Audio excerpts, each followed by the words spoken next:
Look around, really look, at the ancient wonders that still stand today. The pyramids of Giza, the temples of Angkor Wat, the sprawling city of Machu Picchu.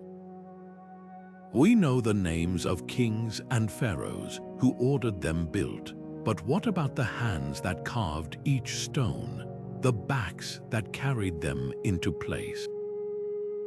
History remembers rulers and conquerors, but it has a way of forgetting the people who actually shaped the world. Today, we're stepping into their story, the silent architects, the unnamed craftsmen whose sweat and skill built civilizations. These weren't just laborers, they were mathematicians calculating precise angles, engineers solving problems without modern tools, artists leaving beauty in every chisel mark. And yet, their names are lost to time.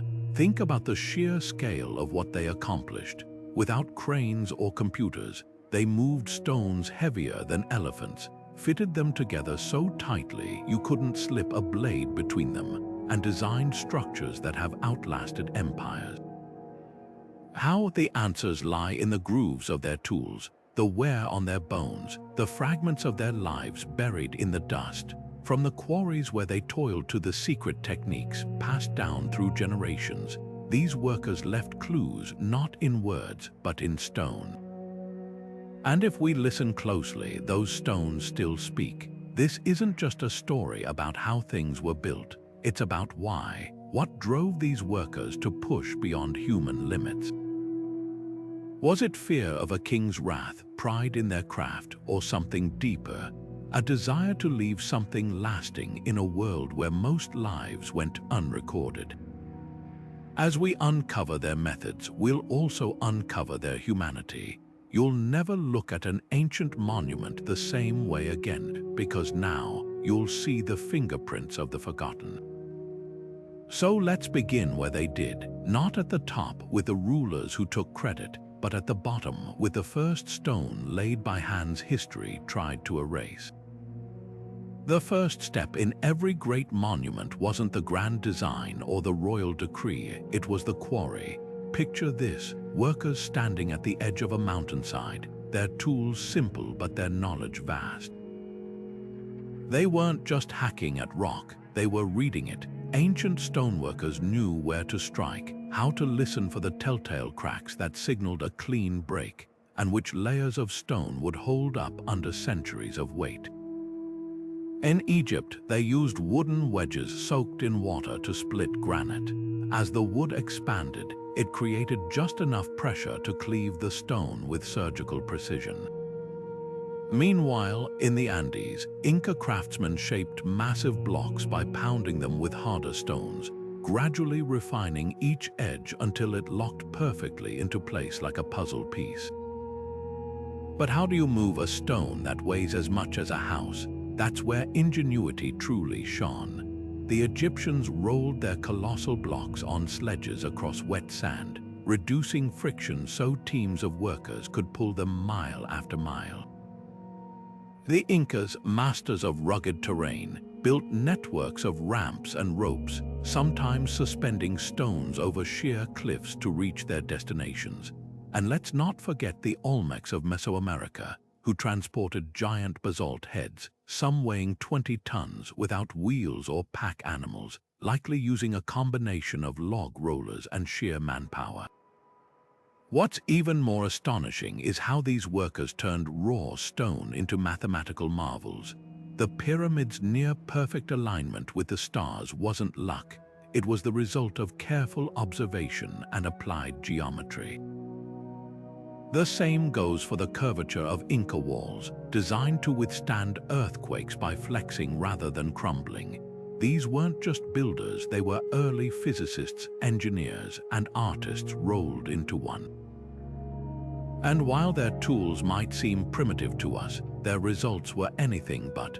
A single misplaced strike could ruin months of labor, so every movement was deliberate, every calculation exact. Behind these feats was something deeper than skill, a shared language of craftsmanship. Techniques weren't written down but taught hand to hand, apprentice to master, across generations.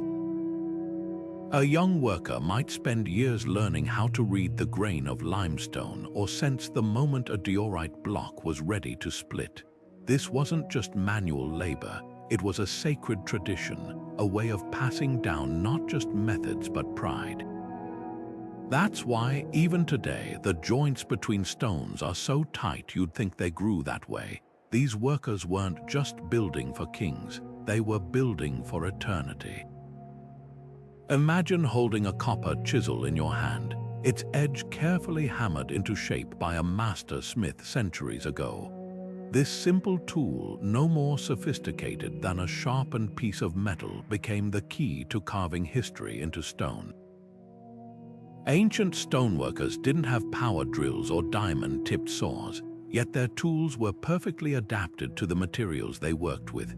In Egypt, craftsmen used balls of dolerite, a rock harder than granite, to pound and shape obelisks with astonishing precision.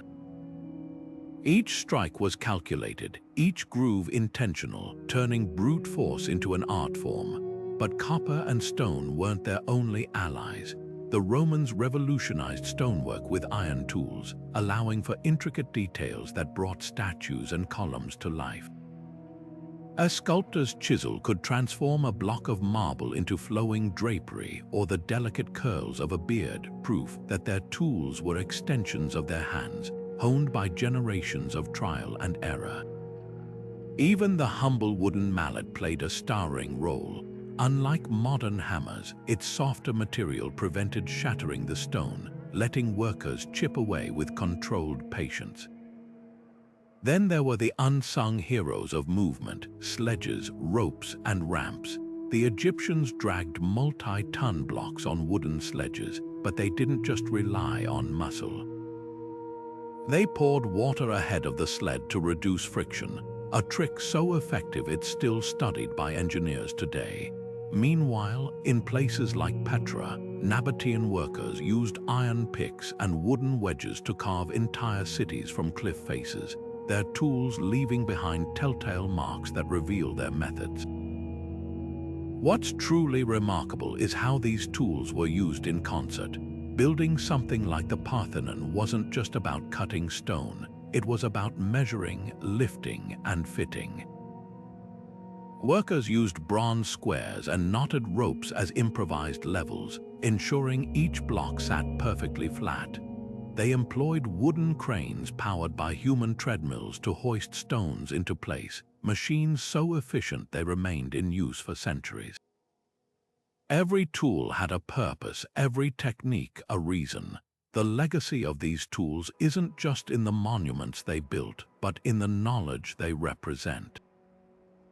Each scratch on a chisel, each worn handle, tells a story of skill passed down through generations.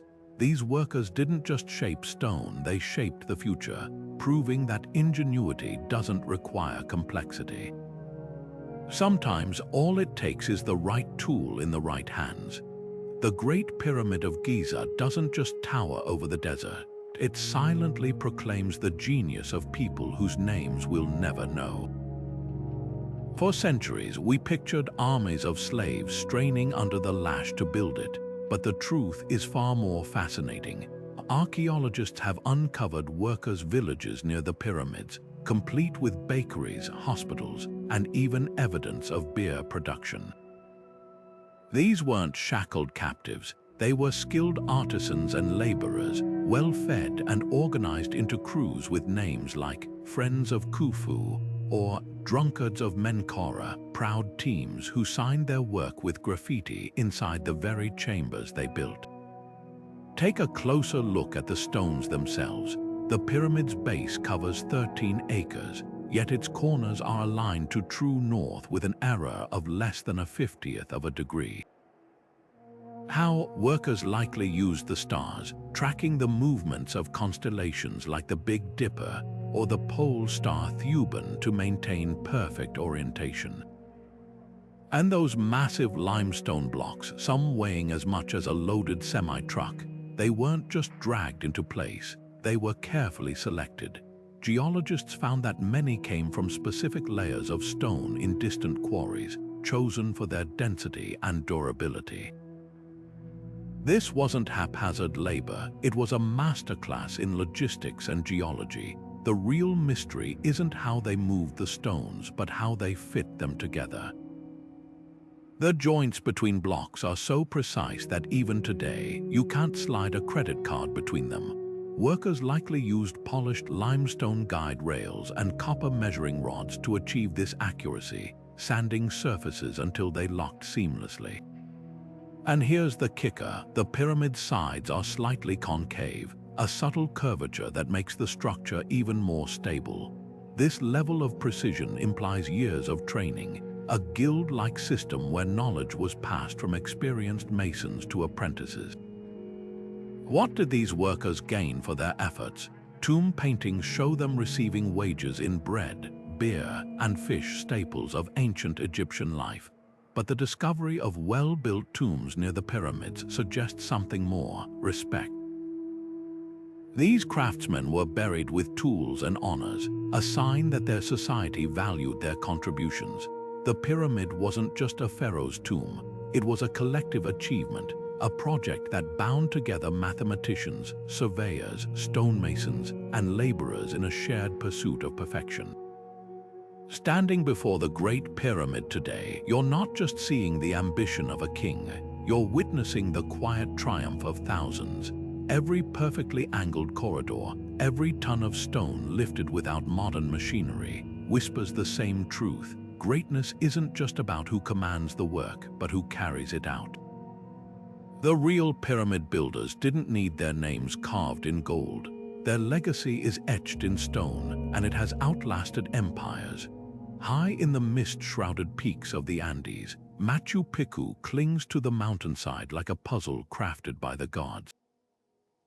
But the real magic lies in the stones themselves, each one cut so precisely that even after 500 years of earthquakes and storms, they still hold firm without a drop of mortar. This wasn't just construction, it was a conversation between human hands and mountain rock. The Inca called it ashlar masonry, a technique so advanced that modern engineers still marvel at its precision. Workers shaped granite blocks using nothing but harder stones and bronze tools, tapping each surface until it locked seamlessly with its neighbor. The result: walls that dance during tremors instead of collapsing, as the stones shift and settle like a living organism. Who were these master builders? Unlike the pyramid workers of Egypt, the Inca left no graffiti, no worker villages, not even a single name. But their society holds clues. Inca stonemasons likely came from a class of skilled artisans called colcas, trained from childhood in the secrets of their craft. They weren't slaves but respected specialists, organized into family guilds where knowledge flowed from father to son. Imagine an apprentice spending years learning to listen to stone, identifying veins, weaknesses, and the exact angle to strike for a clean break. Their tools were simple: river-smoothed pounding stones, bronze chisels, and sand for polishing. Yet with these, they achieved tolerances of less than a millimeter between blocks. The secret to their precision might lie in the Incas' unique worldview. To them, stone was sacred, a living thing called waka. Masons didn't force rocks into shapes, they asked them to fit, working with the stone's natural grain. This philosophy extended to their entire construction process. Instead of quarrying, they often used boulders already on site, shaping them in place to minimize movement.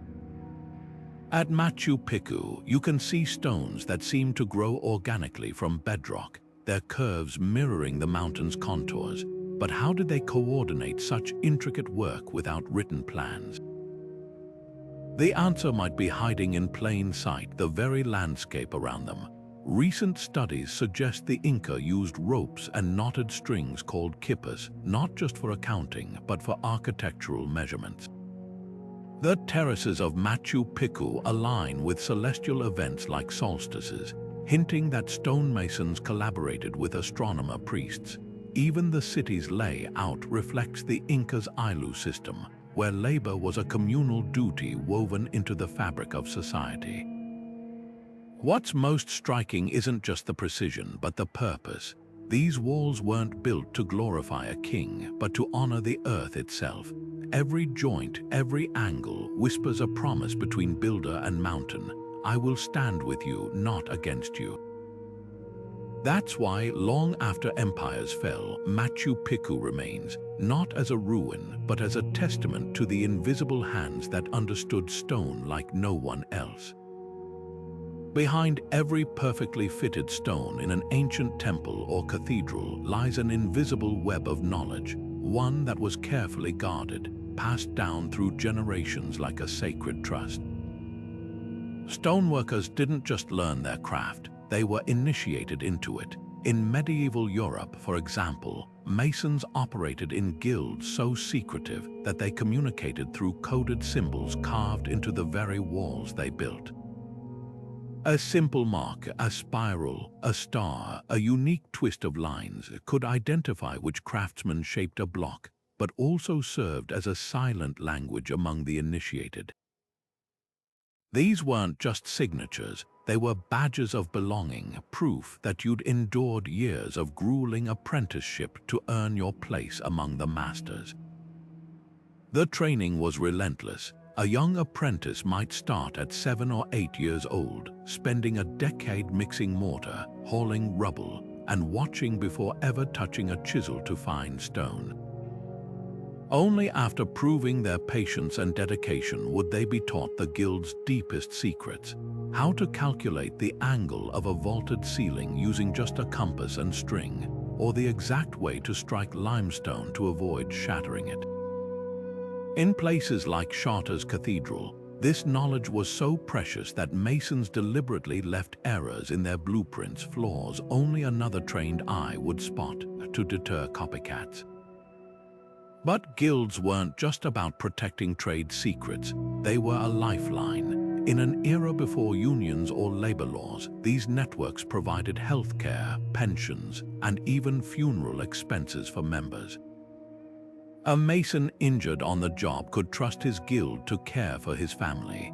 This solidarity extended across borders, too. Skilled workers traveled hundreds of miles for projects, welcomed into lodges where secret handshakes and passwords proved their credentials. The same symbols found on English cathedrals appear in French and German ones, a silent testament to this brotherhood's reach. Religion and mythology were woven into every aspect of their work. Hindu Shilpans in India didn't just carve temple statues, they performed rituals to invite deities into the stone itself, believing their chisels were guided by divine hands. Norse myths told of dwarves forging unbreakable bonds between rocks, a nod to the almost supernatural skill of real-life masons.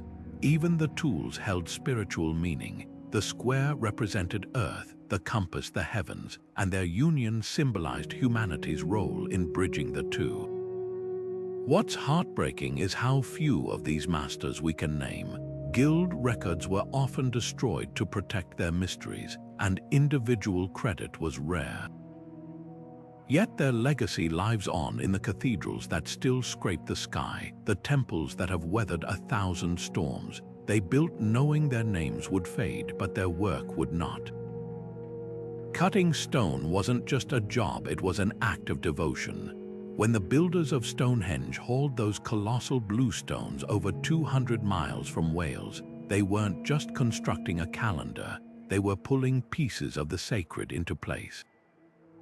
The stones themselves were believed to hold healing powers, their journey mirroring a pilgrimage. Every strike of the hammer, every adjusted angle was a prayer in physical form. This wasn't architecture, it was alchemy, turning earthly rock into celestial compasses. Nowhere is this spiritual bond clearer than at Angkor Wat, where sandstone blocks became canvases for the gods. Khmer artisans didn't just carve walls, they chiseled entire Hindu epics into them, their tools guided by priests who chanted mantras to infuse each scene with divine presence. The temple's towers weren't merely decorative, they replicated Mount Meru, the center of the cosmic universe. And here's the astonishing part.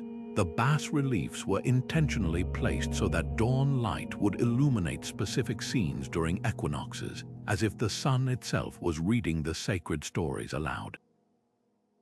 In Mesoamerica, the Maya took this further, treating stone as a living witness. Their stellar, towering stone monuments weren't just records of kings, they were portals where rulers communed with ancestors. Workers who shaped these slabs performed bloodletting rituals before quarrying, offering their own pain to sanctify the stone. The act of carving was so intertwined with the spiritual that flint knives used for sacrifices often doubled as sculpting tools, blurring the line between art and offering. Even the simplest tools carried cosmic weight. Norse myths spoke of dwarves forging magical stones that could bind temples together, while Japanese Shinto craftsmen purified their chisels with salt and water before touching sacred shrine rocks. In India, Vishwakarma, the divine architect, was said to whisper measurements to masons in their dreams. These weren't superstitions, they were frameworks that turned physical labor into transcendent acts. Perhaps the most poignant evidence lies in what wasn't built. At Göbekli Tepe in Turkey, the world's oldest temple, workers deliberately buried their towering pillars under mountains of earth after completion, a ritual death for the stones, returning them to the womb of the earth. This wasn't abandonment, it was part of the sacred cycle. The stones had served their purpose, and their silence was the final offering. What unites these traditions across continents and millennia isn't just skill, it's surrender. These workers understood that true craftsmanship meant becoming a vessel for something greater. Their legacy isn't just in what they made, but in what they revered, the unspoken pact between human hands and the earth's bones. When you run your fingers over the weathered surface of an ancient altar or pillar, you're not just touching stone, you're touching faith. The truth about who built the ancient world's wonders is far more complex than a single label. Take the pyramids of Egypt. For decades, we imagined whip-driven slaves toiling under the sun, but the archaeological record tells a different story. Workers' villages near Giza reveal bakeries producing thousands of loaves daily, hospitals treating fractures and injuries, and even evidence of beef in their diets, a luxury in ancient times. These weren't slaves, they were skilled laborers organized into crews with names like the Drunkards of Menkora, teams who took pride in their work and left graffiti inside the very monuments they built. Now shift to the Andes, where the Inca operated under a system called mita, not slavery, but a form of communal labor where every household contributed time to public projects. Imagine a farmer leaving his fields for a season to help quarry stones for Machu Picchu, knowing his community would tend his crops in return. This wasn't coercion, it was a social contract woven into the fabric of a society where collective effort bound people together. The workers who shaped those earthquake-proof walls weren't anonymous drudges, they were likely kolkas, respected artisans trained from childhood in the secrets of stone. Yet slavery did play a role elsewhere. The Roman Empire relied heavily on enslaved labor for projects like the Colosseum, where prisoners of war and condemned criminals quarried travertine under brutal conditions. But even here, the story isn't black and white. Skilled stonemasons, whether free or enslaved, commanded respect. Tomb inscriptions in Pompeii reveal freedmen who rose to become wealthy builders, their craftsmanship earning them status and freedom. What united these diverse systems wasn't just labor, it was hierarchy. At the top were master builders, the architects who understood sacred geometry and celestial alignments. Beneath them, specialized craftsmen, quarrymen who read stone like a language, mortar mixers who guarded secret recipes, and sculptors who turned rock into art. At the base, the anonymous many carriers, diggers, water-bearers whose names vanished but whose collective strength lifted empires. The real question isn't just who built these wonders, but why did they build them? For some, it was duty to a king, a god, or a community. For others, it was identity. A Mayan stonemason didn't just carve blocks. He etched his people's history into temples, ensuring his ancestors' voices would outlast him. That's the paradox of these monuments. They tower as testaments to power, yet their strength comes from the unnamed hands that believed in something greater than themselves. Digging into the dust around ancient construction sites, archaeologists uncover something far more revealing than tools or blueprints. They find lives. At Deir el-Medina, the village housing Egypt's pyramid and tomb workers, the dry desert air preserved thousands of ostraca, pottery shards scribbled with notes, shopping lists, even poetry. One worker complains about missing his beer ration. Another brags about winning a stone carving contest. These aren't just relics, they're echoes of people who laughed, argued, and took pride in their craft. The village itself was no crude camp. Houses had plastered walls, courtyards with fig trees, and even makeshift shrines where workers left offerings to Hathor, goddess of artisans. Medical records showed treatments for everything from scorpion stings to broken bones, proving these laborers were valued enough to heal, not just replace. But life wasn't all wages and worship. Workdays began before dawn, with crews hiking to construction sites under the watch of foremen who tracked attendance like modern punch clocks. In Mesopotamia, cuneiform tablets detail punishments for tardiness, reduced grain rations, or extra shifts. Heat was a constant enemy. At the Roman quarries of Mons Claudianus, workers carved granite under a sun so fierce they drank vinegar water to prevent heat stroke, their discarded clay cups still littering the site today.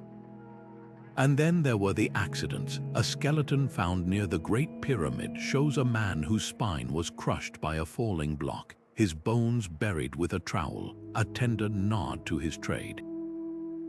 Yet these communities thrived despite the risks. At the Inca site of Ollantaytambo, workers' quarters reveal grinding stones for maize and traces of communal feasts, suggesting that even backbreaking labor was punctuated by moments of camaraderie. In medieval Europe, masons' guilds hosted lodge nights where apprentices and masters shared ale and trade secrets. And in the shadow of Angkor Wat, archaeologists unearthed gaming pieces made from chipped stone, proof that workers blew off steam with board games between shifts. What's striking isn't just how they lived, but how they pushed boundaries. At Deir el-Medina, records show the first known labor strike in history. When the pharaoh's grain shipments stalled, workers laid down their tools and marched to demand fair pay, an act of defiance that humanizes them more than any monument ever could. These weren't faceless drones, they were fathers, artists, and sometimes rebels who knew their worth. The real wonder of the ancient world isn't just how they built, but how they lived, building communities as enduring as the stones they shaped. Stoneworking wasn't just a craft, it was a gamble with gravity. Every swing of a hammer risked a shattered wrist, every step with a half-ton block threatened crushed bones. In the quarries of ancient Egypt, workers faced a silent menace, silicosis. The constant dust from cutting sandstone crept into their lungs like invisible poison, leaving skeletons with telltale scars visible millennia later. And then there were the collapses. At the Roman Travertine quarries near Tivoli, archaeologists found skeletons still pinned under fallen slabs, their tools clutched in hands that never got to finish the job. Moving stone was its own kind of battlefield. Imagine hauling a 200-ton obelisk across 500 miles of desert. The Egyptians did it, but not without cost. Workers dug shallow canals to float the stones on barges during Nile floods, but one wrong tide could snap ropes, sending monoliths plunging to the riverbed. On land, sledges were just as treacherous. A relief at Hatshepsut's temple shows teams straining to drag colossal statues, their muscles etched in stone. But what the carving doesn't show are the men who slipped, crushed beneath sliding loads when the sand wasn't wet enough to reduce friction. Medical care was a mix of ingenuity and desperation. A papyrus from Deir el-Medina details a mason's compound fracture treated with honey-soaked linen, a natural antibiotic, and splints made of reeds. In the Andes, healers used coca leaves as both painkiller and stimulant for workers hauling stones at dizzying altitudes, but some injuries defied ancient remedies. The skeleton of a young laborer found near the Great Pyramid shows a spine twisted like a corkscrew, a life spent bearing inhuman weight. Yet the greatest danger wasn't physical, it was psychological. At Göbekli Tepe, workers carved towering pillars 12,000 years ago without metal tools, their progress measured in millimeters per day. The mental toll of such slow, grueling work is unimaginable. How did they keep going? Carvings at the site hint at an answer: feasts. Animal bones piled high suggest ritual meals where workers celebrated small victories, turning exhaustion into shared purpose. The miracle isn't that these projects were completed, it's that they were attempted at all. When an Inca stonemason shaped a block to interlock perfectly with its neighbor, he wasn't just solving an engineering puzzle. He was defying the limits of human endurance, one deliberate strike at a time. Every ancient monument stands as a memorial to pain transformed into permanence. The Serapeum of Sakara holds a mystery that still stuns engineers. Dozens of granite sarcophagi, each weighing over 70 tons, polished to a mirror finish and fitted with lids so precise they're nearly airtight. How did workers achieve this without diamond-tipped tools? The answer lies in patience and physics. They likely used abrasive sand mixed with water, grinding the surfaces for months until the stone gleamed like glass. But the real marvel is the precision of the interior corners, carved at perfect right angles with such consistency that modern laser scans reveal deviations of less than 1/100th of an inch. This wasn't guesswork, it was geometry mastered through generations of trial and error. Now shift your gaze to the theaters of ancient Greece. The stage at Epidaurus, built in the 4th century BC, isn't just a semicircle of stone seats, it's an acoustic masterpiece. Drop a coin at its center, and the sound carries clearly to the highest row, over 200 feet away without amplification.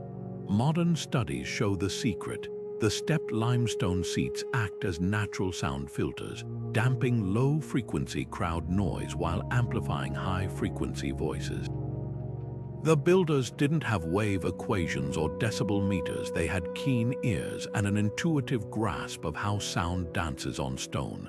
Then there are the Inca, who treated earthquakes not as disasters but as design challenges.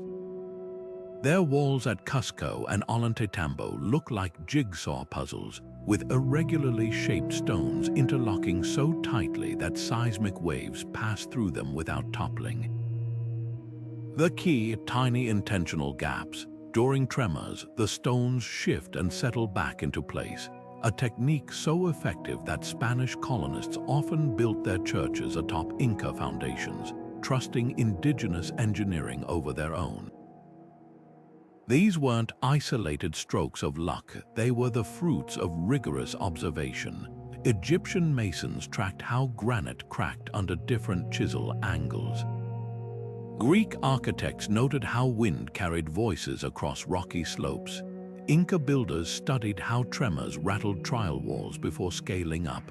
Their notebooks weren't paper, but practice, generations of hands refining techniques until failure became impossible. And now, a hidden chapter: women's hands shaping stone alongside men's. At the Roman quarry of Chemtu in Tunisia, inscriptions praise female overseers like Julia Priscilla, who managed teams of stonecutters. In India, temple carvings at Hoysala show women holding chisels, their saris tucked into belts as they worked alongside male sculptors. Even in medieval Europe, guild records list women as master masons, though their contributions were often erased by later historians. The stones remember what the books forgot. History often carves women out of the stonework narrative, but their fingerprints are there, if you know where to look. On the island of Crete, Minoan frescoes show women overseeing workshops where stone vessels were polished to translucent thinness, their hands guiding drills made of bowstrings and emery.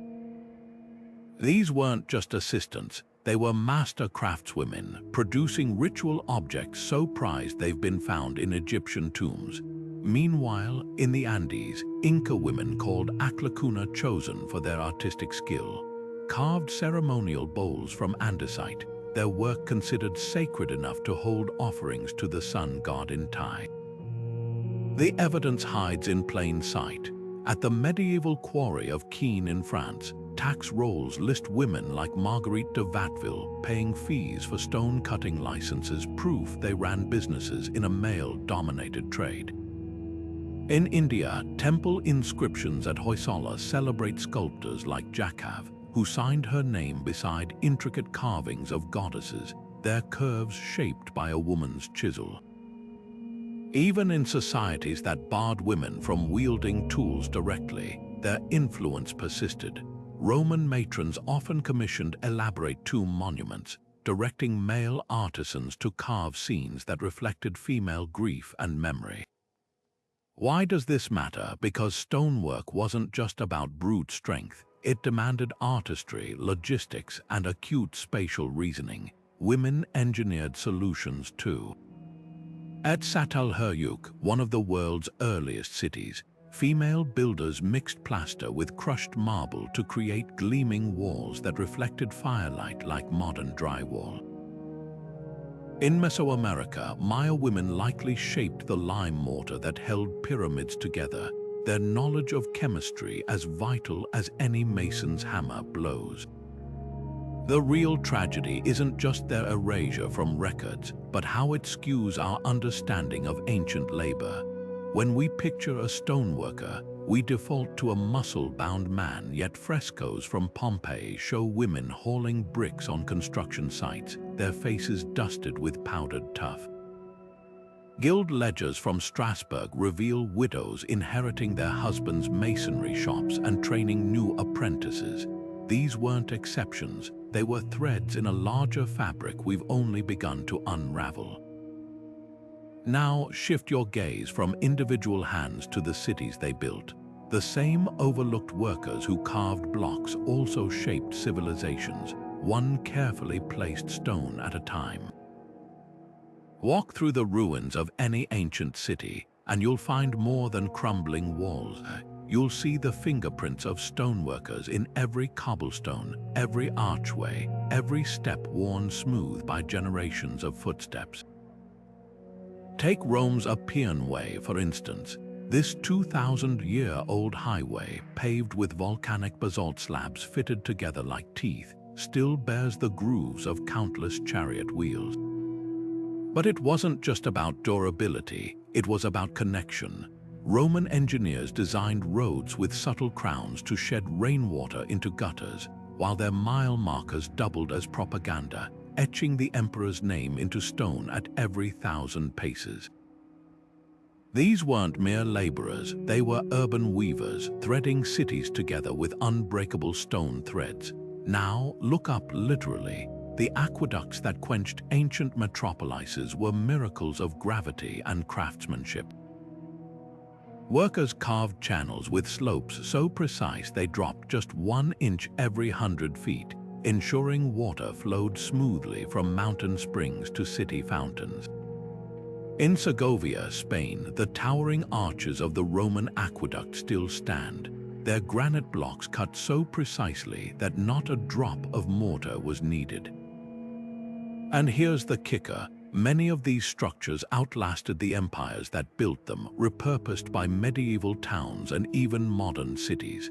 The same aqueduct that once fed Nero's baths now supplies water to modern Roman homes. That's the stoneworkers' paradox. They built for their moment, yet their work transcended time. Then there's the invisible genius beneath our feet. In Mohenjo-Daro, part of the ancient Indus Valley civilization, workers laid a grid of baked brick streets with hidden drainage channels, a sewage system so advanced it wouldn't be matched in Europe for another 3,000 years. The Inca took subterranean engineering further, building underground canals called puquios in the deserts of Nazca. These spiral stone shafts tapped into hidden aquifers, turning barren landscapes into fertile oases. Modern engineers still can't fully explain how they functioned without modern surveying tools, but stoneworkers didn't just shape cities, they encoded messages in their designs. The zigzag patterns on Inca walls weren't just decorative, they mimicked the lightning of their thunder god Illapa, a divine insurance policy against storms. In medieval Europe, cathedral masons hid witch marks in their stonework crisscrossed lines believed to trap evil spirits. Even something as mundane as a cobblestone could carry meaning. In Jerusalem, the wide, flat stones of the Cardo Maximus weren't just for easy walking.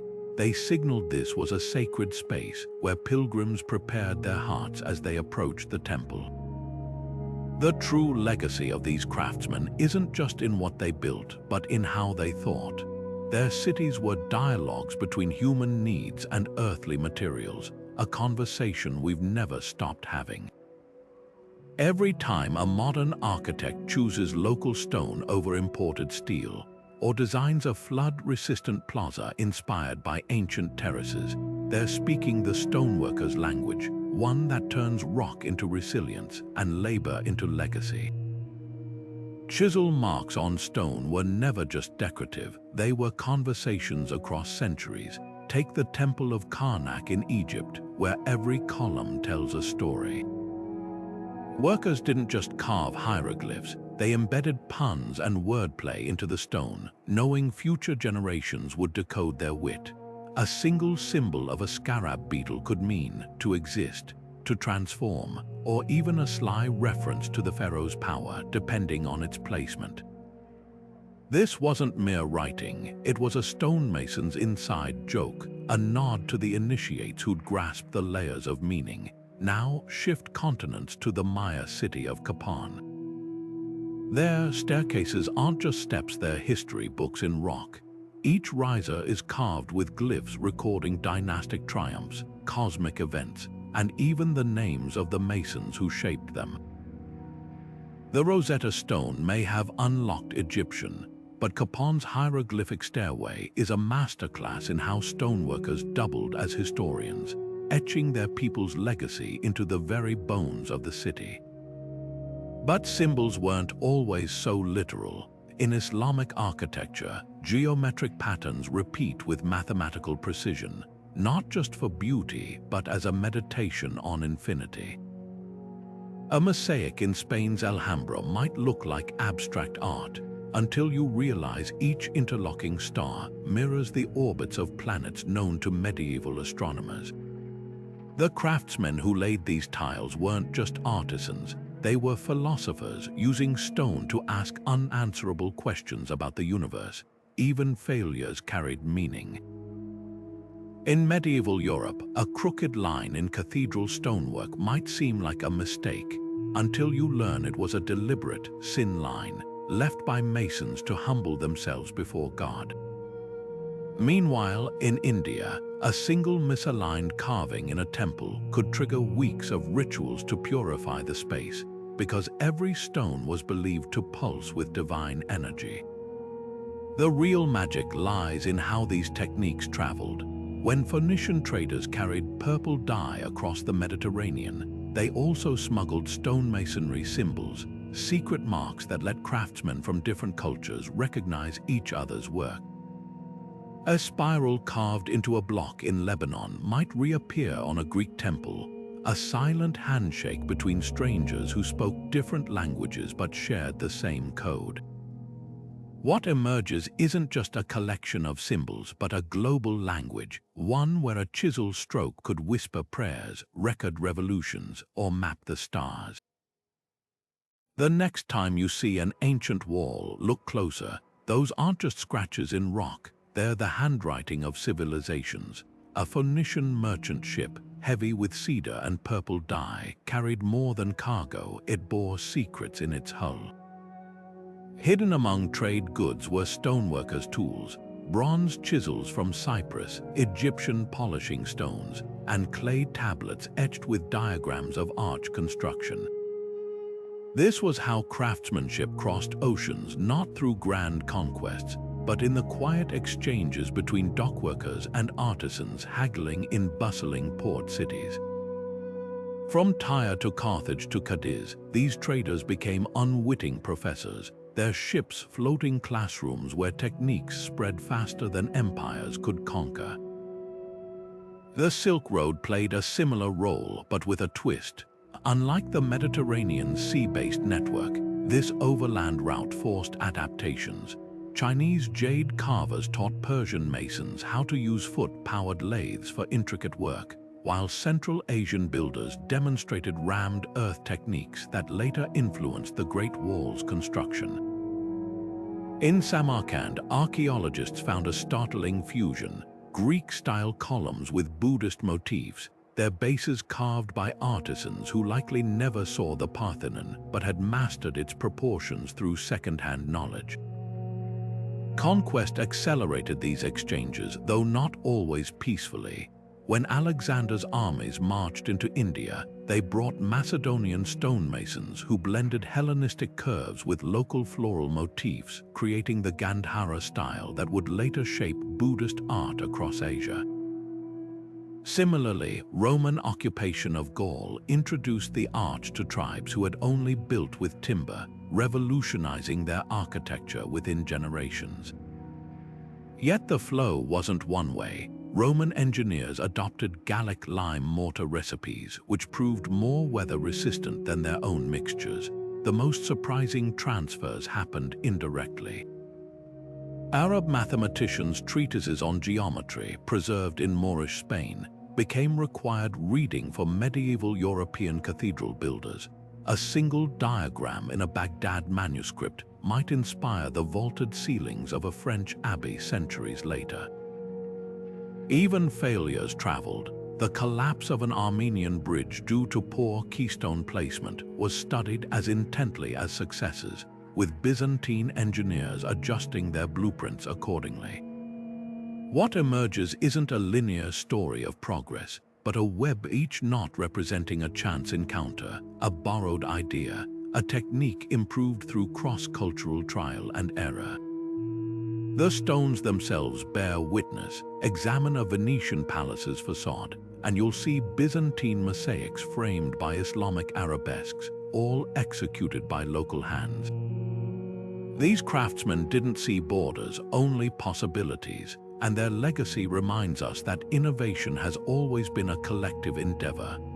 The rhythmic clang of hammer on chisel once echoed through every city, a soundtrack to human ambition.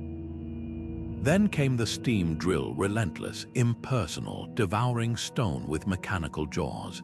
The Industrial Revolution didn't just change how we built, it rewrote the relationship between hand and material. Suddenly, a single machine could carve in minutes what once took a master weeks. Victorian architects celebrated this progress, cladding buildings with identical machine-cut facades. But something vital was lost in the noise, the subtle asymmetry of handwork that gave stone its soul.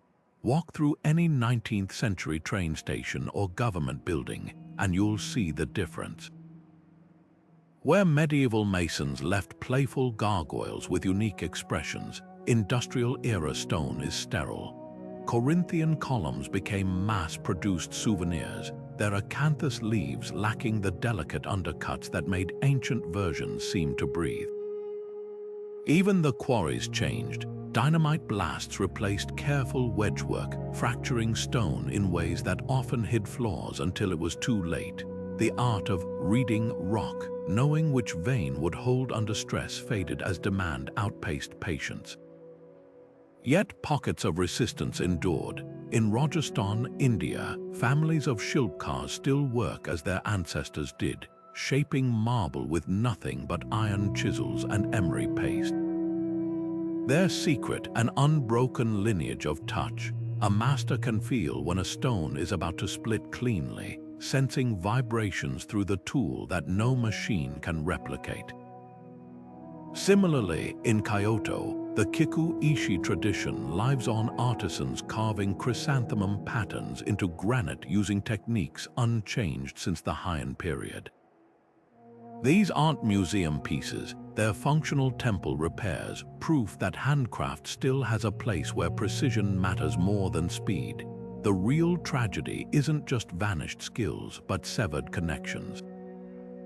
Industrialization turned stone into a commodity, divorcing builders from its origins. Modern architects often specify granite countertops without knowing whether the quarry destroyed a mountain or poisoned a river.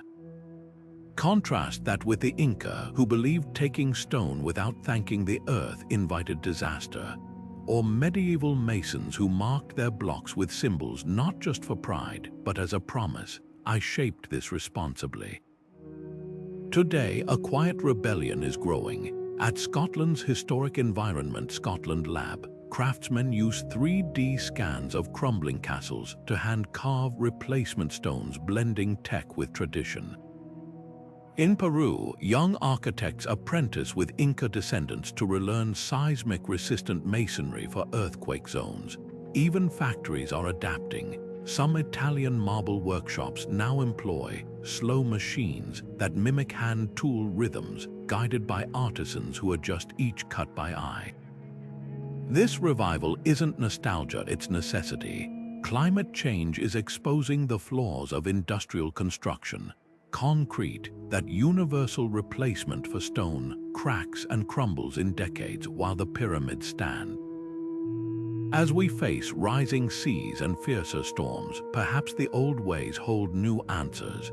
The silent architects knew something we forgot. To build for the ages, you must listen to the stone. The clang of a mallet striking a chisel rings differently when the hand wielding it has studied centuries-old manuscripts.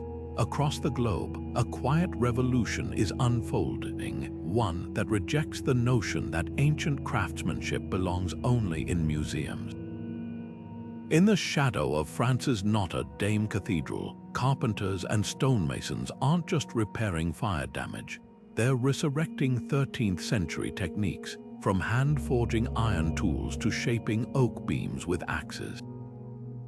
Meanwhile, in the highlands of Peru, a new generation of Quechua artisans learns to fit stones using the same swaying test their Inca ancestors employed, rocking each block until it settles into place with a sound like a drumbeat.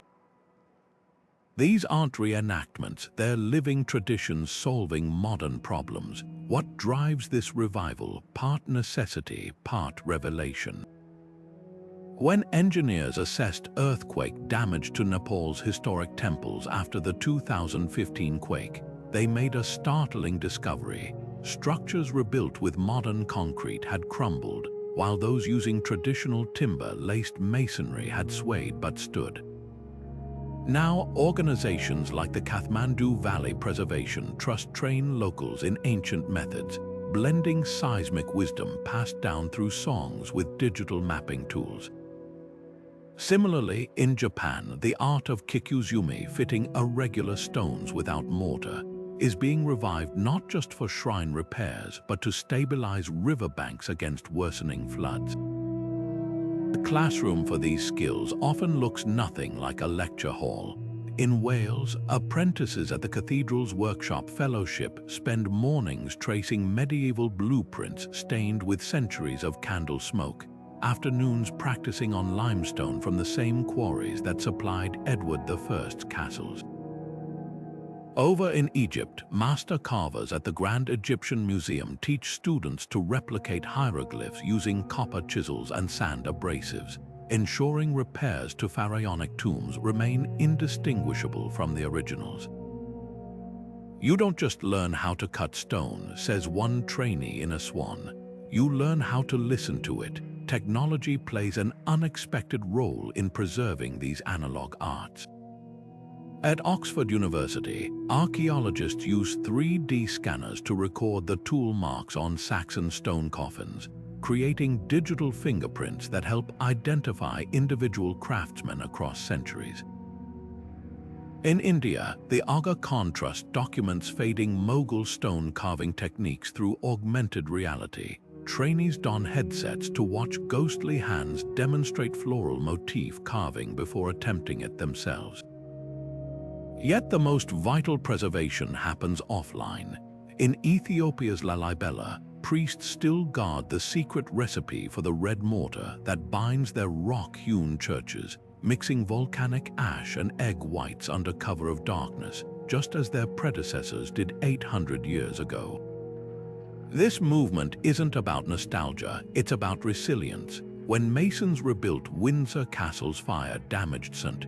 George's Chapel using 12th century methods, they discovered the original lime mortar had self-healed cracks over time, a property lost in modern cement. Now that knowledge informs sustainable restoration worldwide.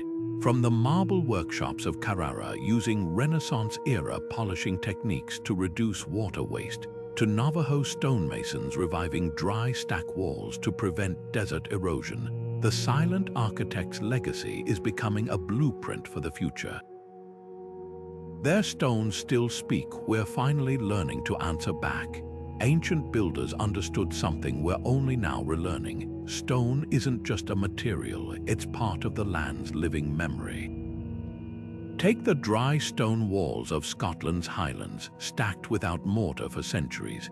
These aren't just fences, they're lessons in harmony. By using only nearby stones, workers avoided the carbon costs of transport, while the gaps between rocks let wind and water pass freely, preventing erosion.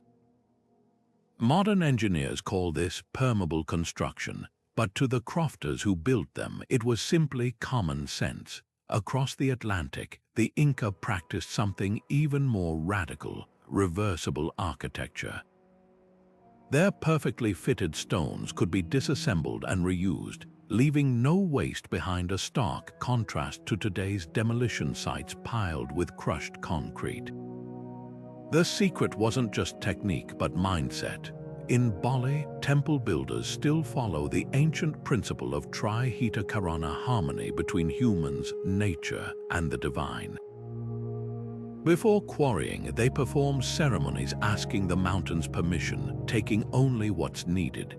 Compare that to modern limestone mining, where mountaintops are routinely blasted away for cement production, disrupting entire ecosystems. Ancient Greek masons showed similar restraint. The marble columns of the Parthenon were quarried from Mount Pentelicus, just 12 miles away, their veins carefully aligned to withstand weathering. Modern restorers, using the same stone from the same mountain, find it still behaves predictably after 2,000 years, proof that local materials outlast imported alternatives. Even waste had purpose. At Turkey's Ephesus, excavations revealed how Roman builders crushed discarded pottery into their mortar, creating a primitive form of recycled concrete. In Cambodia, Angkor's architects mixed rice husks into their stucco, adding flexibility to withstand monsoon rains. These weren't just practical solutions, they reflected a worldview where nothing was disposable. The Maya took this further, building their pyramids around natural cenotes, integrating water management into sacred architecture. When modern architects mimic this by designing green roofs or rainwater channels, they're unknowingly reviving Bronze Age wisdom. The cultural memory of these workers lives in unexpected places. In the Italian Alps, Magengi seasonal stone huts still shelter shepherds exactly as they did in medieval times, their walls regulating temperature without insulation. Japanese Ishigaki stone terraces prevent landslides while hosting ecosystems of moss and insects, something modern retaining walls smothered in concrete can never do. Even something as simple as the rounded corners on Inca stones, once thought purely aesthetic, are now known to reduce wind resistance and thermal stress, helping structures endure earthquakes and frost. What's most striking isn't the sophistication of these techniques, but their accessibility. Dry stone walling requires no tools beyond strong hands and patience. Rammed earth construction used in China's Hakka Chalu buildings needs only soil, water, and communal labor. These methods thrived because they belong to everyone, passed down through ballads, proverbs, and hands-on apprenticeships rather than patented technologies. When a Scottish crofter taught his granddaughter to listen for the click of stones settling into place, he was preserving knowledge no textbook could capture. Today's revival of these practices isn't just about sustainability, it's about reconnecting with a lineage of care. At Cornwall's Eden Project, engineers studying ancient cob walls discovered their straw-infused clay could absorb and release humidity, naturally regulating indoor climate. In New Mexico, architects blending ancestral Pueblo techniques with solar panels create homes that stay cool without air conditioning. The silent architects left us more than monuments. They left a manifesto written in stone, build with the earth, not against it. Their legacy whispers that the greenest technologies might not be in our future, but in our past. In the dust of forgotten quarries, a few names still echo. The biblical Hiram Abiff wasn't just a skilled artisan, he became immortalized as the archetypal master builder.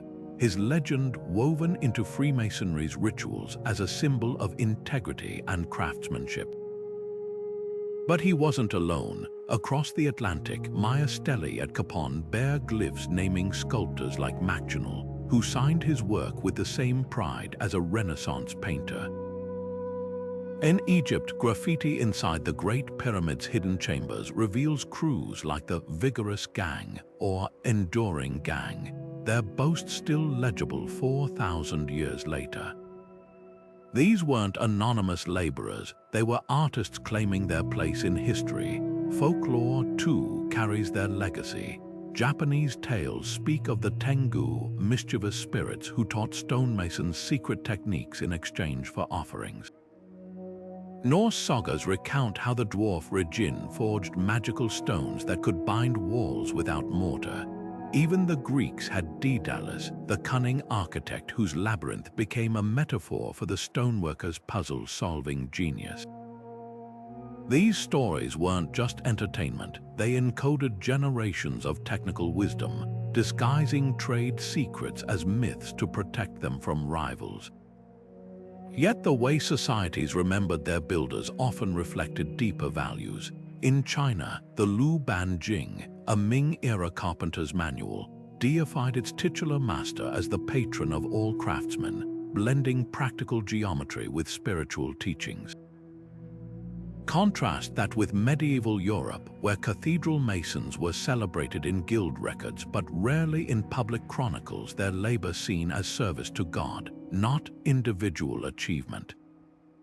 The Inca took this further, erasing personal fame entirely but honoring collective effort through rituals like the Quihapac Hutcha, where entire communities consecrated finished structures with offerings.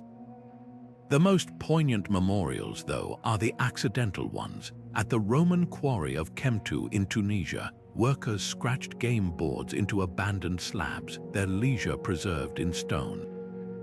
In India's Ellora caves, a sculptor's unfinished panel freezes his last chisel stroke mid-motion, as if he'll return any moment.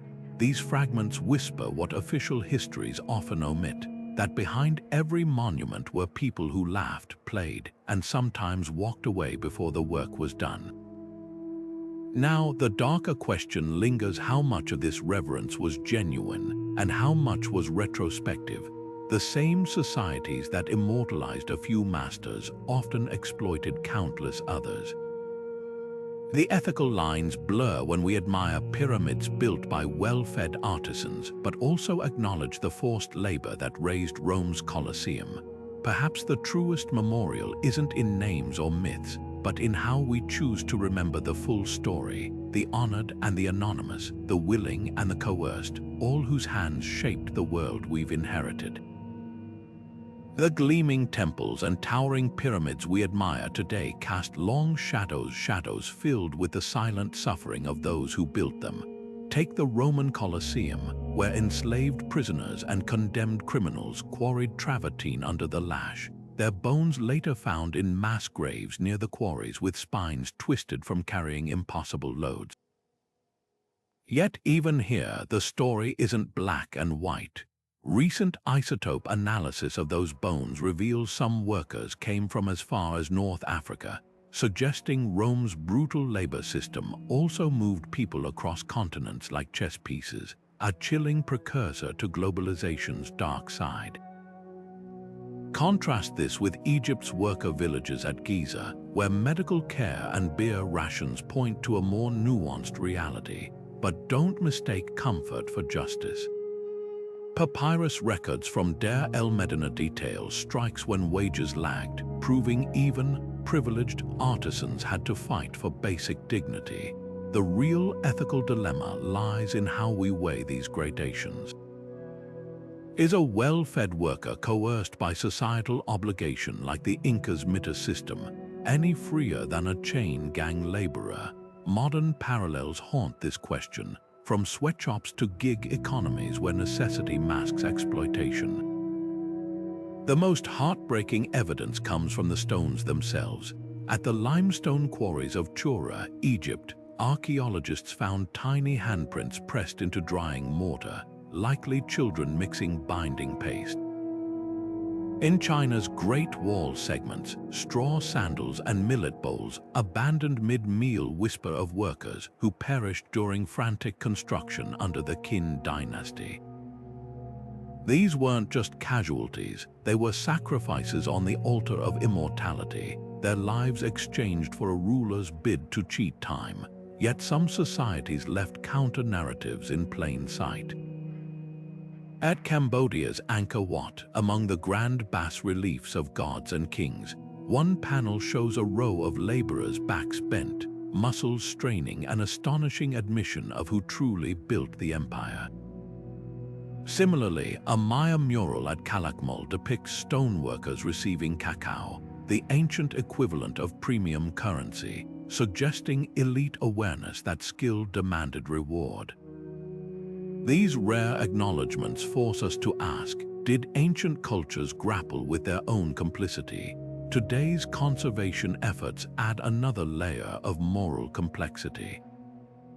When restorers at Peru's Sacsayhuaman use traditional Inca techniques, they employ paid artisans, but tourists snapping selfies rarely consider whether their ticket money trickles down to the descendants of those original builders. The ethical calculus extends to museums. That exquisite Greek marble in London or Berlin was often extracted under conditions that would horrify modern audiences, yet its beauty still commands admiration. The greatest mystery isn't how these monuments were built, but how we reconcile our awe with their anguish. Perhaps the answer lies in shifting our gaze from the towering achievements to the fingerprints left in the mortar. Every irregular chisel mark, every mistake in the pattern becomes a testament to human hands that refuse to be erased entirely. Their labor bought immortality for pharaohs and emperors, but their true legacy is this silent rebellion. In stone, they made themselves unforgettable. Now the stones begin to whisper their deepest secrets, the techniques and tools that baffle even modern engineers. Puma Punku's shattered granite blocks lie scattered across the Bolivian highlands like pieces of an impossible puzzle. Each one is cut with razor-sharp precision, featuring notches and grooves that interlock with microscopic accuracy. No mortar, no gaps, just stone fitting against stone as if fused by some forgotten technology. Modern engineers struggle to explain how ancient workers achieved such flawless angles without metal tools or advanced measuring devices. Some blocks weigh over 100 tons, yet they're carved with geometric complexity that would challenge today's computer-guided machines. The real mystery: these stones aren't just stacked, they're engineered, with load-bearing joints and recesses that suggest an understanding of physics centuries ahead of its time. Then there's Easter Island's Moai, those haunting stone giants gazing inland from their volcanic slopes. How did a society without wheels or draft animals move statues weighing up to 80 tons across miles of rugged terrain? Oral traditions speak of the statues walking with the help of mana or spiritual energy. Modern experiments show a possible truth behind the legend. Teams using ropes could have rocked the Moai forward in a shuffling motion, leaving the island's roads dotted with crescent-shaped pits that match the statue's bases. But the deeper question remains: why? What drove a small, isolated community to dedicate generations to this colossal task, even as their resources dwindled? Theories abound, from the plausible to the fantastical. Some researchers point to acoustic levitation, ancient sound technology that could have made stones lighter. Others suggest lost tools or even extraterrestrial intervention. But the most compelling answers often lie in the overlooked details. At Baalbek in Lebanon, the Roman Temple of Jupiter sits atop a platform of megaliths, one weighing an astonishing 1,600 tons. Recent scans reveal the stones weren't dragged, but pivoted into place using a system of levers and fulcrums, a technique still used by modern stonemasons for precision positioning. Similarly, laser scans of Peru's Sacsayhuaman walls show tiny protrusions on the stone's handholds used by workers to adjust them millimeter by millimeter, a testament to patience we've since forgotten. Technology is now peeling back layers of mystery. Ground-penetrating radar at Göbekli Tepe uncovered hidden chambers beneath the world's oldest temple, suggesting its stone pillars were just the tip of a subterranean complex. In Egypt, muon tomography, a cosmic ray imaging technique, revealed hidden voids in the Great Pyramid, hinting at undiscovered chambers. Even humble tools tell new stories. Archaeologists analyzing bronze chisels from Mesopotamia found traces of a plant-based lubricant, solving how workers cut hard stone without blunting their tools, a blend of science and botany lost for millennia. The greatest revelation isn't just about how they built, but why these techniques vanished. Climate shifts, collapsed empires, and the rise of cheaper materials like brick and concrete erased centuries of knowledge. Yet in the cracks between legend and science, the silent architects whisper to us. Their unfinished projects, like the abandoned obelisk in Aswan, are time capsules, snapshots of methods interrupted, tools mid-stroke. Every new discovery doesn't just solve a puzzle, it restores a name, a choice, a moment of ingenuity to people history tried to erase. The stones remember. Our task is to listen. Modern technology is peeling back layers of time like never before, revealing secrets the silent architects left encoded in stone. In the Egyptian desert at Hatnub, archaeologists using drone-mounted LiDAR uncovered a sprawling ramp system flanked by staircases and post holes, evidence of an ingenious pulley mechanism that may finally explain how workers moved pyramid blocks uphill. This wasn't just a dirt path, it was a carefully engineered landscape, its slope precisely calculated to reduce strain on laborers hauling multi-ton limestone. The discovery upended centuries of speculation, proving ancient builders employed complex physics long before Newton's laws. Meanwhile, in the jungles of Guatemala, laser scans strip away centuries of overgrowth to expose entire Maya cities. LiDAR reveals how stoneworkers sculpted terrain itself, redirecting rivers to align with celestial events, carving reservoirs with mathematical precision. One striking find at Tikal shows a quarry transformed into a ceremonial space, its walls etched with glyphs honoring the masons who shaped it. These scans do more than map ruins, they reconstruct workflows.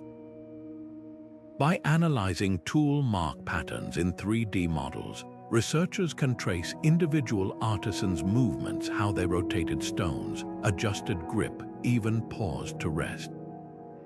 Suddenly, anonymous hands gain fingerprints. Material science adds another layer to the story. Portable X-ray fluorescence devices no larger than a hairdryer now let archaeologists scan stone surfaces without damaging them. At Petra, these devices detected iron residues invisible to the eye, revealing how Nabatean workers used metal-tipped tools to carve rose-red cliffs.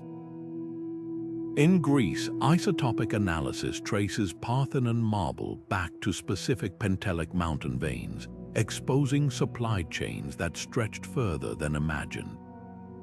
Even microscopic pollen trapped in mortar tells tales Roman concrete mixed with volcanic ash from Pozzuoli was shipped across the Mediterranean, a globalized material network 2,000 years before container ships. Yet the most profound revelations aren't about how they built, but why their anonymity persists. Unlike conquerors who etched their names into every surface, these craftsmen rarely sought individual glory. Their signatures were subtler, a mason's mark hidden beneath a cathedral's altar, a quarry worker's doodle of a sleeping dog tucked behind a temple block. This humility forces us to reconsider what truly endures. Pharaohs built pyramids as ego monuments, yet we remember them not for their boasts, but for the uncredited hands that realized their visions. The stones outlasted the kings because they were shaped by collective genius, not individual ambition. Perhaps that's their ultimate lesson. In an age obsessed with personal branding, the silent architects whisper a counterpoint. Greatness doesn't require a name, only a legacy. Their fingerprints etched in quarry dust, tool grooves, and the very grain of history tell us that immortality isn't carved in gold, but in the quiet certainty of work well done. The silent architects left behind towering monuments, yet no signatures, no boastful inscriptions, no grand statues of themselves. Their anonymity wasn't an oversight, it was a philosophy. In ancient Egypt, the builders of Deir el-Medina scribbled jokes and complaints on pottery shards, but their names rarely made it onto temple walls. The Inca stonemasons who shaped Machu Picchu's earthquake-proof walls didn't carve their identities into the stones, they encoded their knowledge into the work itself. This wasn't modesty, it was a radical understanding of legacy. They knew their worth wasn't in a name, but in the endurance of what they created together. Today, we live in an age of personal brands and instant recognition, where every achievement demands a hashtag. But the silent architects whisper a counterpoint. True impact doesn't need a spotlight. Consider the Gothic cathedrals of Europe, where teams of masons spent lifetimes perfecting flying buttresses and ribbed vaults, only to vanish into history. Their genius lies not in individual fame, but in how their collective innovations allowed buildings to scrape the heavens. Even now, architects study their techniques, not their biographies. The lesson, mastery transcends the maker. This philosophy echoes in modern movements like the Slow Food Initiative, where anonymous farmers preserving heirloom seeds are valued as highly as celebrity chefs. Or in open-source software, where coders collaborate across continents without demanding credit. The silent architect's ethos thrives wherever people prioritize the work over the watermark. Their legacy challenges the myth that greatness requires a byline sometimes. It's the absence of a name that speaks loudest. What's striking is how this anonymity amplifies their influence. Maya Lin's Vietnam Veterans Memorial, a stark wall of names, draws power from its refusal to glorify the designer. the memorial's impact comes from collective grief, not individual artistry. Similarly, the anonymous team behind Barcelona's Sagrada Familia has spent generations interpreting Gaudí's vision, proving that collaboration can outlast any single genius. The silent architects understood this. When you build for eternity, the who matters less than the how. Their quiet defiance even reshapes modern workplaces. Companies like Patagonia credit entire teams rather than lone inventors, recognizing that breakthroughs are rarely solo acts. In Japan, the concept of kintsugi, repairing broken pottery with gold, celebrates flaws and collective history over pristine individualism. These aren't new ideas, they're ancient wisdom resurfacing. The stones of Angkor Wat and the Great Wall didn't need signatures to command awe. Their craftsmanship was the only language required. Now their spirit ignites a new wave of artists and architects. Studio Olafur Eliasson's weather installations, crafted by diverse teams, echo the communal effort of Inca stonework. The land art movement, where artists like Andy Goldsworthy create ephemeral pieces from natural materials, channels the silent architect's acceptance that some legacies are meant to blend back into the earth. Even 3D printed housing projects, with their open-source blueprints, reject the cult of the star architect in favor of scalable, shared solutions. The silent architects didn't just build structures, they built a mindset. In a world obsessed with self-promotion, their stones whisper a question. What could we create if we cared less about who gets the credit and more about what stands the test of time? The answer might lie not in chasing fame, but in leaving something so well made that it outlives the need for a name. The sleek concrete walls of a Tadao Ando museum don't just echo modernism, they hum an ancient tune. Look closer and you'll spot the DNA of Inca stonemasons in their seamless joints, the ghost of Egyptian obelisk carvers in their razor-sharp edges. Contemporary architects aren't just borrowing old techniques, they're having a conversation across millennia. Take Ando's Church of the Light in Osaka, where rough-hewn concrete mirrors the texture of volcanic tuff used in Roman temples, both materials left intentionally imperfect to celebrate the hand of the maker.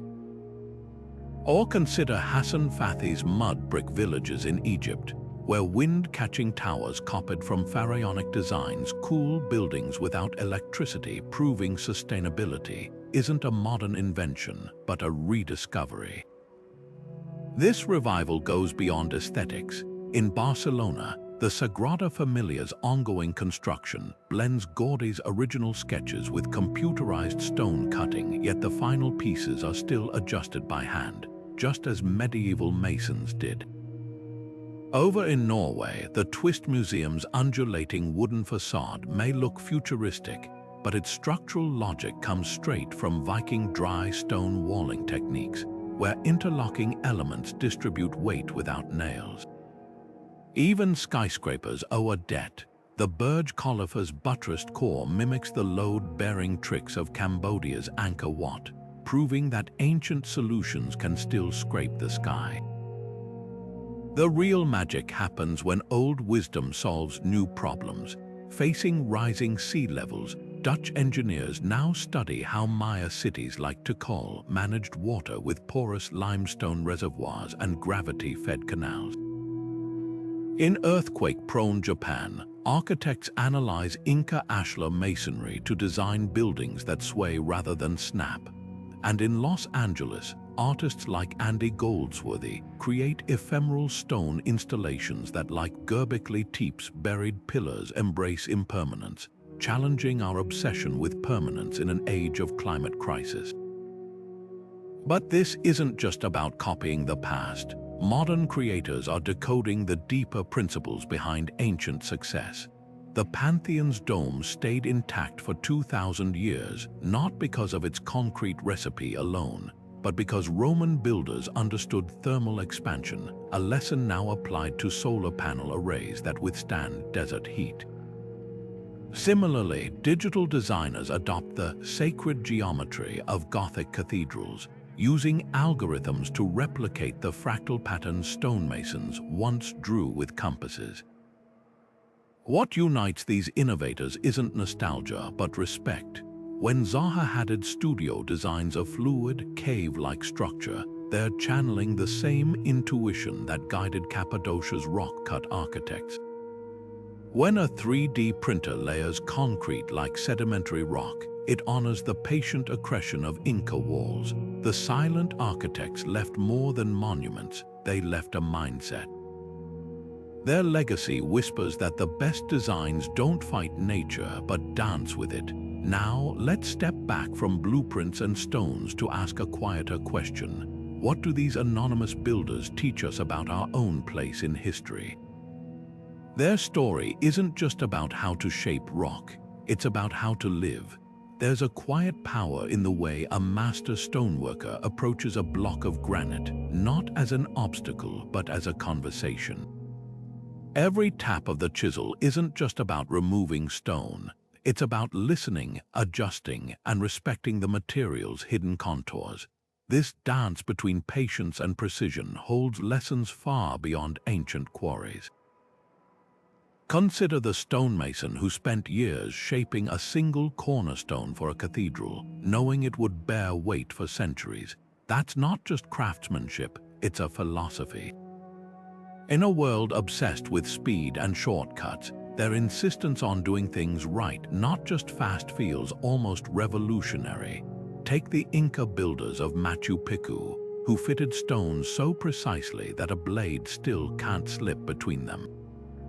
They didn't rush, they tested each block, rocking it into place until it settled with a resonant click. That sound wasn't just satisfaction, it was the moment raw material became part of something greater. Modern psychology calls this flow state, but ancient artisans knew it as simply doing good work. Their legacy whispers that mastery isn't about talent alone, it's about showing up day after day, even when progress feels invisible. The pyramids didn't rise in a season, and neither do meaningful lives, yet perseverance wasn't blind grind. These workers paired sweat with strategy. Egyptian quarrymen soaked wooden wedges in water to split granite along natural fault lines, harnessing physics to do what brute force couldn't. Medieval masons left deliberate mistakes in their blueprints, knowing perfection could invite hubris. Even their tools tell a story of adaptability: copper chisels for soft limestone, dolerite pounders for hard basalt. The lesson: hard work thrives when paired with smart work. But perhaps their greatest gift was purpose. The Mayan carver who etched constellations into temple walls wasn't just decorating stone, he was anchoring his people's place in the cosmos. The anonymous hands that lifted Chartres Cathedral's spire weren't just stacking rocks, they were reaching for the divine. Their work transcended paycheck or praise, it was a covenant with the future. In an age of disposable culture, that's a radical notion, creating not for likes but for lifetimes. We see echoes of this ethos in today's revival of slow craftsmanship. The woodworker hand planing a table for months, the programmer refining code for open-source projects they'll never monetize. It's there in the teacher who grades papers long after the school bell rings, or the nurse who stays an extra minute to hold a patient's hand. The silent architects remind us that legacy isn't about whose name is remembered, but whose work endures. Their stones still stand not because they were strong, but because they cared enough to build things that outlasted them. So the next time you face a challenge that feels Sisyphean, whether it's a creative project, a personal goal, or just the daily grind, remember the quarry worker who turned a mountain into a monument. Not with a single strike, but with thousands. Not for glory, but because the work itself was worthy. That's the real secret etched into these ancient walls. Greatness isn't about being seen. It's about leaving something solid, beautiful, and true behind you. The silent architects may have vanished into history's shadows, but their voices echo through every perfectly fitted stone, every arch that defies gravity, every wall that has weathered centuries of storms. These weren't just workers, they were alchemists who turned sweat and patience into immortality. Think of the Parthenon's columns, engineered with subtle curves to fool the eye into seeing perfect straightness, or the way Angkor Wat's builders calibrated their temples to catch the equinox sun. These details weren't accidents, they were signatures of minds that refused to be bound by their era's limits. What's haunting is how little they left of themselves. No grand tombs for the masons who built the pyramids, no statues of the Inca engineers who devised earthquake-proof walls. Their monuments were their memorials. The Mayan stonemason who carved a celestial calendar into a lintel didn't need his name etched beside it. The precision of his work was his identity. The medieval guildsman who shaped a cathedral's gargoyle knew his face would weather away, but his craft would outlast dynasties. This humility wasn't self-erasure, it was a different kind of pride. They built for a future they'd never see, trusting their work to speak for them. And speak it does. When lightning strikes a Gothic spire and the stones hold firm, that's their triumph. When a tourist runs a hand over the cool, smooth joints of Machu Picchu's walls and marvels at seams tighter than modern machining, that's their rebuttal to time. These builders didn't just construct, they encoded their values into the very grain of civilization: collaboration over ego, patience over haste, harmony with nature rather than domination. Today, their legacy challenges our disposable culture. In an age of planned obsolescence, their stones whisper that true value lies in things made to last. In a world obsessed with personal branding, their anonymity reminds us that greatness doesn't need a spotlight. And in an era of climate crisis, their sustainable techniques, quarrying locally, designing with natural forces, offer blueprints for resilience. So the next time you stand before an ancient monument, don't just see the kings or gods it honors. Look for the faint tool marks, the subtle asymmetries that betray human hands.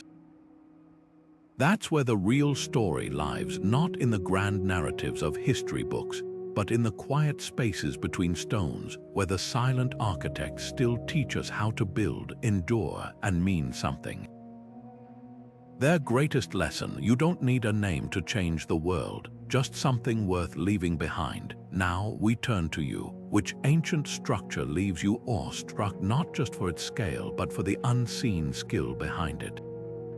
Drop your thoughts below, and if you've ever stumbled upon a hidden detail in an old wall or carving, share that too. Don't forget to hit subscribe for more deep dives into the past's untold stories. The silent architects may be gone, but their conversation with us is just beginning.